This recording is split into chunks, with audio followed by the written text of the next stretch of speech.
महाकारुण्य तथागत गौतम जी, परम पूज्य बोधिसत्व डॉक्टर बाबा साहब, महात्मा ज्योति, छत्रपति शाहू महाराज और तमाम बहुजन महापुरुषों को मैं नमन करता हूँ। मंच पर उपस्थित भक्त जी को प्रणाम। वैसे ही मंच पर उपस्थित हमारे भारतीय बौद्ध महासभा के राष्ट्रीय कार्याध्यक्ष और बाबा साहब के पोते आदरणीय डॉक्टर भीमराव यशवंतराव अम्बेडकर को नमन, सारे को नमन, और संस्था के सभी पदाधिकारी जो मंच पर उपस्थित हैं, भाइयों बहनों को नमो बुद्धाय, जय भीम। साथियों, मेरठ की धरती पे आज महिलाओं का शिविर लगा, बहुत हुई, उन्होंने अपनी बात रखी, जिन्होंने उस शिविर में भाग, सबसे पहले तो सामने बने उनका, लेकिन मैं कहना चाहूंगा, उन्होंने कहा कि धम्म का लाभ लेने के लिए धम्म का अध्ययन करना पड़ेगा। बहुत अच्छी बात बोली कि जिसने धम्म का अध्ययन किया उसको उसकी असलियत, वो जीवन भर धम्म का लाभार्थी बना रहे हैं। भाइयों बहनों, अब जितने भी लोग आज यहाँ उपस्थित हैं, मैं आह्वान करूंगा कि बहुत धम्म का आपके घरों में जो भी किताबें हो, अगर शिविर में सम्मिलित हो सकते हो तो जरूर सम्मिलित हो, नहीं हो सकते हो तो अपने घर में बाबा साहब द्वारा बुद्ध और धम्म जरूर पढ़ें, ताकि आपको ध्यान में आएगा कि क्यों बाबा साहब ने सभी धम्मों का अभ्यास करने के बाद बहुत धर्मी क्यों थे। साथियों, उसी तरह महिलाओं के शिविर में जो हमारी बहन ने अपनी बात रखी कि 10 दिन शिविर करने के बाद उसने मन की बात की कि ज्यादा से ज्यादा महिलाएं शिविर में आना चाहिए। मैं कहना चाहता हूं कि अगर आप वो शिविर अटेंड करते हैं और 10 दिन के शिविर के बाद हो सकता है आपके जीवन में कुछ बदलाव। एक बौद्ध धम्म के माध्यम से जो एक संस्कार है, जो जीवन जीने की एक कला है, वो आपको समझ में, ज्यादा समय नहीं देना है। शिविर जो आप सुबह 10 दिन का करते हो उसका एक निर्धारित समय है, आप आसानी से वो कर सकते हो। मैं चाहूंगा कि जितने महिला शिविर में बैठी थी, मुझे लगता है आज हमारी संख्या, शेड्यूल कास्ट की संख्या, अगर मैं गलत नहीं तो 22% है उत्तर प्रदेश की धरती। मेरठ इसका गढ़ है। मैं समझता हूं कि 20-25 महिलाएं ना होके हजारों की संख्या में महिला है, उसमें ज्यादा खर्चा, आपका समय ज्यादा नहीं लिया जाए। लेकिन मैं आपको वादे के साथ कहता हूं कि अगर वो शिविर शिक्षिका अगर मुंबई से चल के आपके मेरठ की धरती पे आई और कुछ आपको तथागत बुद्ध और बाबा साहब की बताना चाह रही है, मैं कहना चाहता हूं कि वो शिविर अटेंड करने के बाद आपके घरों में जो सुख शांति का वास होगा वो आप सोच भी नहीं पाओ। ना सिर्फ आपके परिवार में, आपके रिश्तेदारों में, भाई बहनों में, आपके मित्रों में भी वो आप प्रचार कर पाओगे। दिल से आपको ये सभी बहनों का आह्वान करना चाहता हूं। भाइयों बहनों, आप बाबा साहब को सभी मानते हैं। मुझे लगता है इस जगह जितने भी लोग आए बाबा साहब को मानने वाले लोग, अगर आप बाबा साहब से प्यार करते हो तो ये संस्था जो है खुद बाबा साहब ने अपने हाथों से बनाई। बाबा साहब भी खुद इस संस्था के, भारतीय बौद्ध महासभा के समता संगठन के पहले चेयरमैन थे। अगर आप बाबा साहब से प्यार करते हो तो बाबा साहब की संस्था को आप आगे बढ़ाने में कोई कसर न छोड़ोगे, ऐसा मैं आपसे वादा चाहता हूं। भाइयों बहनों,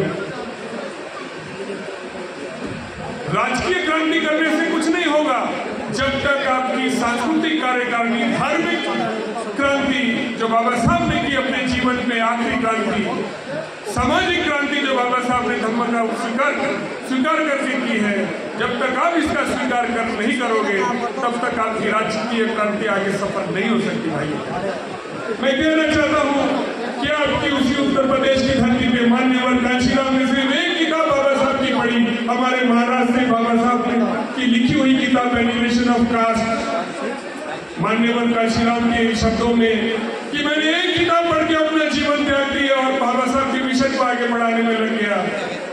भाइयों बहनों, अगर आप राष्ट्रीय क्रांति अगर मान्यवर कांशीराम ने की है तो क्यों नहीं बाबा साहब की धम्म क्रांति और सामाजिक क्रांति को बढ़ा सकते हैं। मैं कहना चाहता हूँ कि जितनी गैर राजनीतिक संगठन मजबूत बनेगी उतनी ताकत हमारा बाबा साहब बढ़ेगी।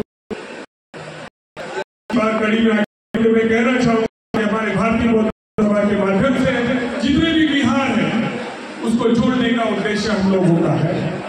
चाहे कोई भी संस्था, मैं आह्वान करूंगा मेरे पदाधिकारी को, उन सभी बिहारों को, मेरठ में जितने भी बिहार है वो भारतीय बौद्ध महासभा से जोड़े। हमें उनकी कोई प्रॉपर्टी नहीं चाहिए, हमें सिर्फ इतना चाहिए कि जिस तरह से शिविर आज यहाँ हुए उतने शिविर 24 प्रकार के शिविर हैं अपने बिहारों में लगाए। हमारे ट्रेन शिक्षक जो है वहाँ पे आएंगे, शिक्षा देंगे और अपने घर चले जाएंगे। लेकिन जो शिक्षा आप लोगे उसका कोई मूल्य नहीं है, उसको अमूल्य है, वो बाबा साहब के द्वारा दी हुई अमूल्य देन है, उसको आप ग्रहण करें। साथ भाइयों बहनों, मैं कहना चाहता हूँ कि अगर इस भारत देश में अगर राष्ट्रपति को मंदिर में जाने का परमिशन नहीं है तो आप देखते हो लोग तिरुपति जाते हैं, शिरडी जाते हैं, अपने घर जो पैसे खर्च करके जाते हैं, जो मेहनत से अपने पैसा कमाया है वह पैसा देते हो। मैं पूछना चाहता हूँ क्या मिलता है? किसी की कोई तमन्ना जो आप रखे हो कि मेरी ये ख्वाहिश पूरी होगी, वो ख्वाहिश पूरी होगी, ऐसी कोई ख्वाहिश पूरी नहीं होगी। सर मैं कहना चाहता हूँ कि जब प्रेसिडेंट को नहीं जाने देता तो आपको और हमारी मिसाल क्या।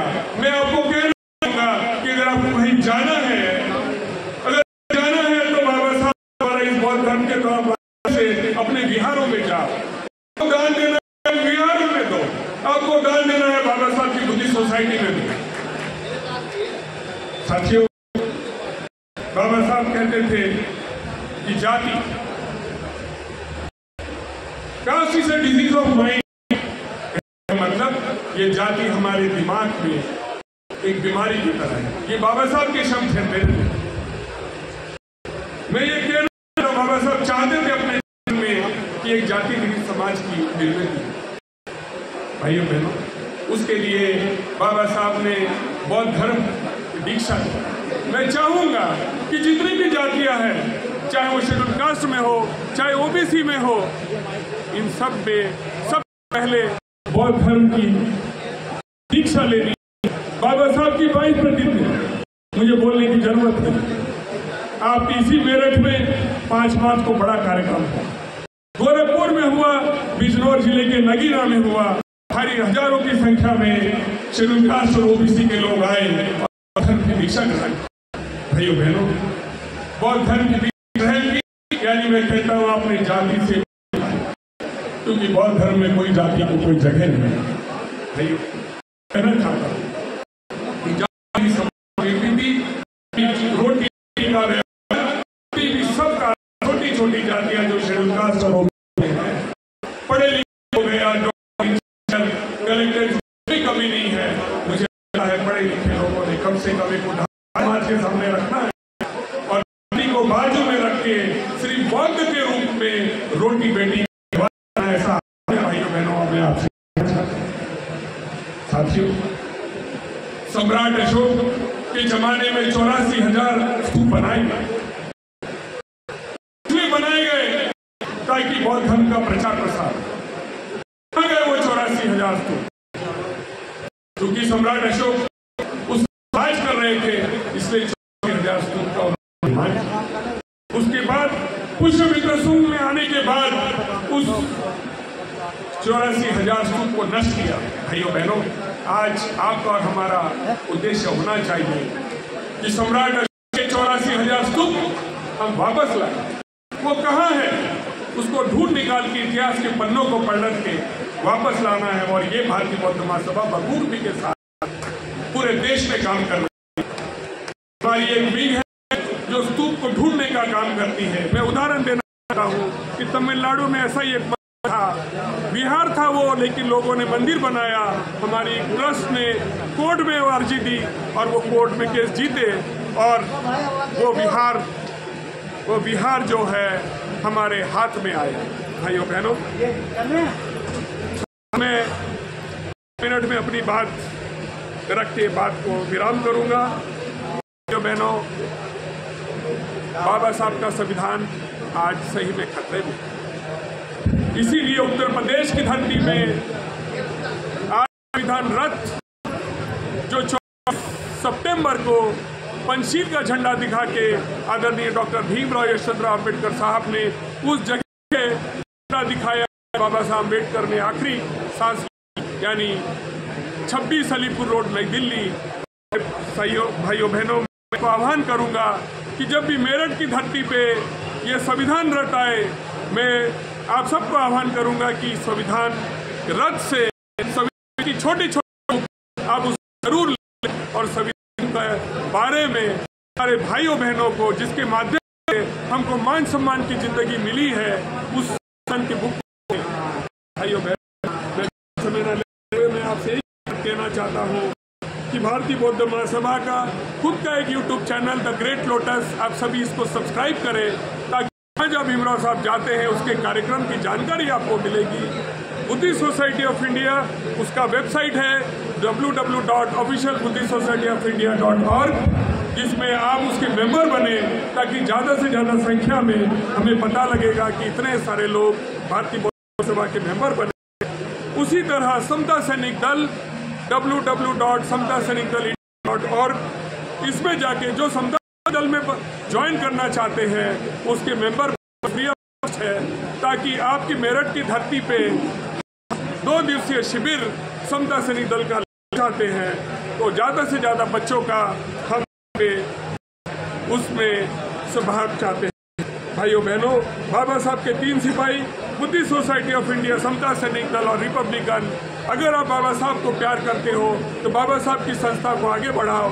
बाबा साहब की आखिरी बात मैं आपसे कह के बात पूरी करता हूँ कि मेरा कार्य अगर आगे ना ले जा सको तो पीछे मत ले जाना साथियों। भाइयों बहनों, आओ हम सब मिलकर बाबा साहब की कारवां को आगे बढ़ाएं। ये कहते हुए पूरे करता हूँ।